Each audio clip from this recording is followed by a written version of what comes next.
guys, it's Brandy Chanel and welcome back to my channel. So listen, I want to come on here and kind of do like a part two to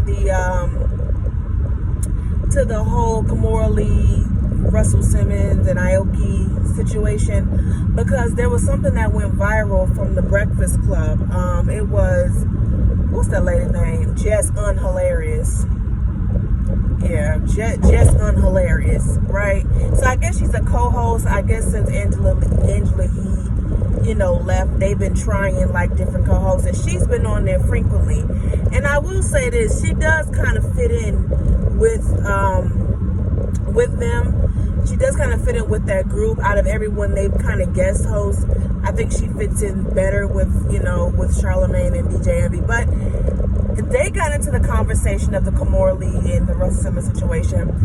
And it was, I don't understand, y'all. Like, why the fuck does it matter if they explain? I said it yesterday, but why the fuck does it matter that, why are y'all so pressed about them exposing him? Like, why? Like, who cares? So basically, like, Jess Hilarious was like, why are they bringing it up now? Why are they bringing this up now? They're being disrespectful to their father. Yeah, he slept with Kimora Lee when she was 16, but why you bringing it up now? So you're more pressed about her exposing him than you are about him committing statutory. Y'all know what the fuck it is, right? With the effing child. I'm not used to these new rules. Like I said, I've been back and they got these new rules on YouTube. And y'all know I like to cuss. So, but I was like, what? Like, how are you more mad that she's exposing him than you are about him actually being with her when she was 16 years old? And I think back in those days, this is back in the 90s, this is when Tyra Banks and all of them was in the modeling industry. And in the modeling industry, you start off very young. I think back then you start off like around 14, 16. And so I guess Russell Simmons was known for dating beautiful women. As a matter of fact, I think he dated Cynthia Bailey, if I'm not mistaken. But that still does not excuse or justify the fact that she was 16. He was the adult. Her mind wasn't even fully developed yet, and you wondering why years later she bringing that up now.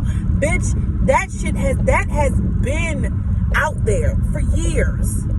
It has been out there that lady, that Russell Simmons dated Kimora when she was 16. She's not really exposing anything. That information has always been out there. Where have you been? Okay. You're obviously not a journalist, or you a Portia Williams journalist. you a Portia Williams journalist, bitch. Get the fuck out of here. That shit like that annoyed me because it is not just hilarious. It's a lot of people in the black community. Why are they bringing that up now? They're disrespecting their father. Girl, disrespect. Did you not hear this girl say that her father is calling her B-I-T-C-H? Did y'all not hear that? She don't owe him respect. She don't owe him respect after you done sat here and called me out my name. You done left me stranded in a different country. You done cut me off financially. You're not even paying my tuition. If I'm not mistaken, I don't know if she's not paying tuition. Well, no, he's not paying tuition. And he cut them off financially. So he was giving them a couple $100 a month. And now he don't even do that because he's so-called broke. Like, come on. Like, I really feel like in the black community, y'all minds are in a different, I don't know, maybe I'm just different. Because I'm less concerned about them exposing him and more concerned about the fact that she was underage. I'm more concerned about the fact that he is mentally and emotionally abusing his children. Like, she has to block him at times so she won't get anxiety attacks. And you talking about why they exposed him now? Why now? Because he won't stop. He's taunting them. That's why. With your dumb ass.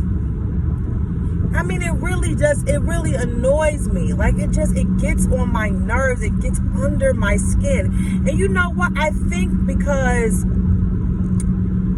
I feel like I know the reason why we are so desensitized from when we hear older men getting with younger women. And when I mean younger women, I mean teenagers. Because remember, when it first came out with R. Kelly, everyone in the black community, I can't speak for anybody else, and I can't speak for anybody else's community but my own, everyone was saying how fast the girls was.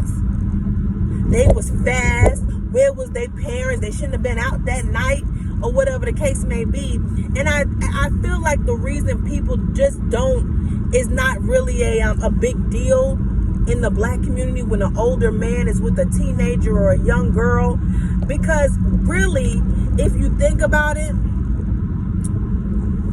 I think in the black community they consider us grown when we hit teenager, when we hit like 13, 14, 15 years old, we're kind of considered grown, right? You grown enough to watch your brothers while your mother is not there, and you're grown enough to cook your own food. You know, you can scramble some eggs and stuff. You're grown enough to do that. You know what I mean? So, and then as far as black, like, I don't know about y'all, but when I was around 9 years old, that's when I started filling out.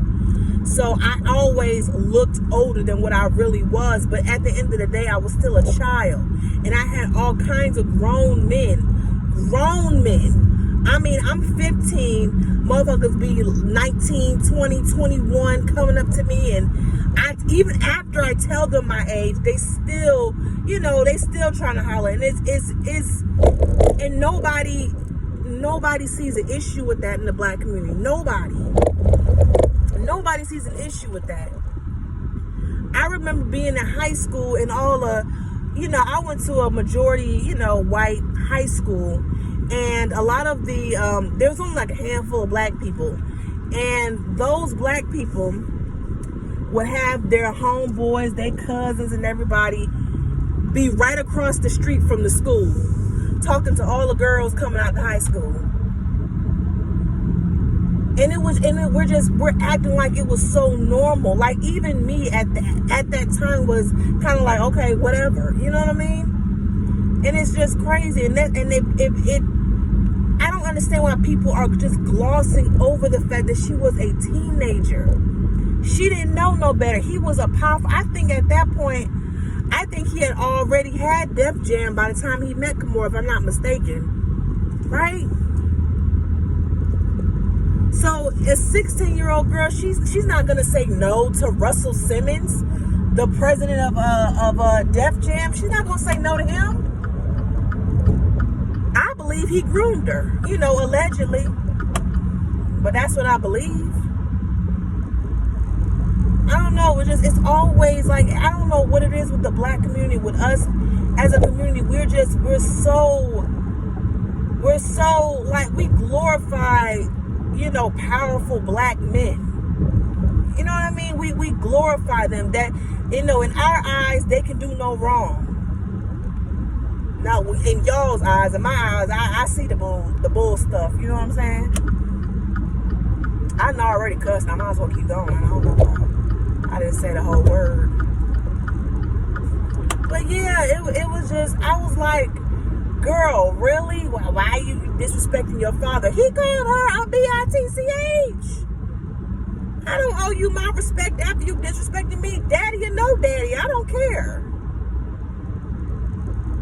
And the main issue be black women. It be black women making all kinds of excuses for these men, and the writings be on the wall. Like, it be so much shit out there about these men. Not only the fact that he was allegedly accused of SA. Now you got this stuff he got going on with his daughters and Kimora. Like, he's been a creep. He's been a jerk. He's been an a-hole. He's been all of that. So why are we giving him the benefit of the doubt? Why? Jess hilarious? Jess unhilarious? Whatever. Why are you giving that? Why do we need to hear all sides of the story? We've heard this time and time and again from Russell Simmons. About Russell Simmons. We've heard this time and time again. Why do y'all need to hear all sides of the story? You know why you need to hear all sides of the story? Because you've already made up in your mind that Kimora and Aoki are not telling, they lying and not telling the truth, and all they want is money. But quiet as it's kept, he ain't got no damn money. I was watching Comedy Hype today, and one of the panelists on there was like, you know, he put them on, and, you know, now, you know, they turning against him. So what if he put them on? That was his wife. Kimora was his wife. He was messing with her while she was 16. The least he could do is put her on after he done brainwashed her, allegedly. Talking about he put her on. And look at him now. She taking care of him, or at least she was. Ain't that what Kimora said? Kimora said she was financially supporting this man for some years up until recently. So who cares if he put her on years ago? He ain't put her on now. That ain't what's going on now. It's like everybody just did not pay attention to what they said. They're so focused on him being exposed, when the reality is, like I keep saying, they don't owe him nothing. They don't owe him shit. Like, stop it. Oh, Lord. But that's all I had. That's all I wanted to get off my chest, because I saw it today and it really annoyed me and hurt my nerves. But y'all get down in the comment section and let me know how y'all feel about Jess Hilarious and what she said on the Breakfast Club, or if you even saw it. Like, it was on the Neighborhood Talk. So y'all let me know down in the comments how y'all feel about it. Until next time, toodles.